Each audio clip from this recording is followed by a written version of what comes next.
Olden Polinis binanatan si LeBron James. Hindi na daw siya makakakuha ng panglimang singsing. Si Olden Polinis nga pala mga idol ay isang former NBA player center na na-draft bilang 8th overall pick noong 1987 ng Chicago Bulls pero agad siyang na-trade sa Seattle Supersonics. At ngayon, umingay ang pangalan niya matapos ang matapang niyang komento laban kay LeBron James. Ayon kay Polinis, yung longevity niya medyo nasosobrahan na. Parang bro, ano pa bang gusto mong patunayan? Panahon na siguro para pag-isipan mo na ang pagre-retiro. At hindi pa nga tumigil doon si Polinis. Sinabi pa niya, hindi na siya makakakuha ng ika-5 championship ring, maliban na lang kung bibilhin niya. Hindi daw talaga mangyayari.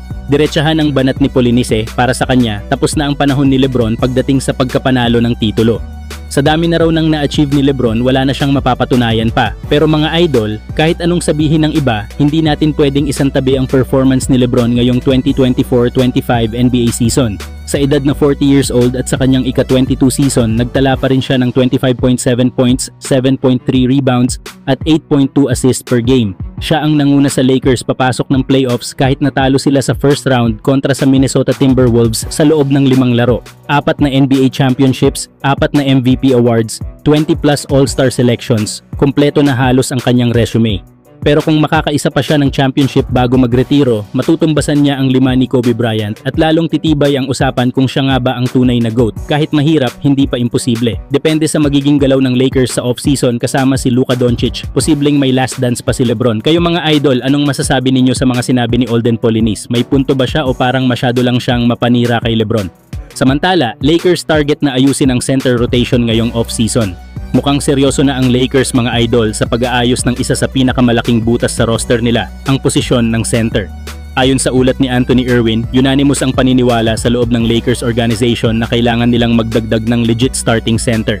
Pero hati ang opinyon sa kung paano ito gagawin. Trade pa rin ang pinakamalinaw na ruta para makuha ang starter na kailangan nila, lalo na't limitado ang kanilang financial options sa free agency. Hindi na kasi realistic para sa Lakers na umasa lang sa veterans minimum na nasa pagitan ng $1.2 hanggang $3.6 million.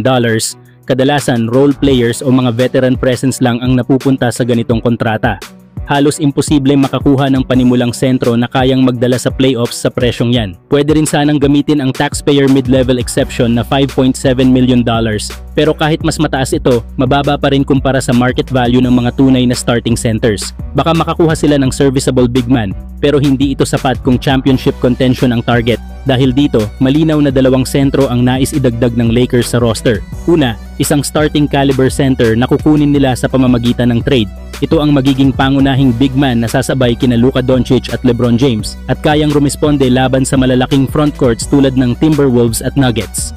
Pangalawa, isang backup center na posibleng kunin gamit ang taxpayer mid-level exception.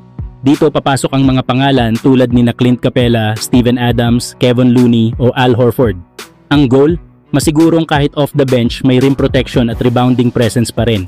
Pero may tension sa loob ng front office. May ilan na nagsasabing sobra na ang investment ng team sa frontcourt dahil nandoon na sina LeBron James, Luka Doncic, Rui Hachimura, Dorian Finney-Smith, Maxi Kleber at Jared Vanderbilt.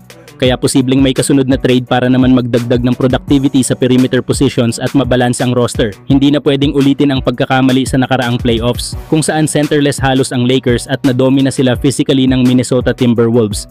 Lalo na ngayong kailangan nilang kumbinsihin si Luka Doncic na pumirma ng long-term extension, hindi na ito panahon para sumugal.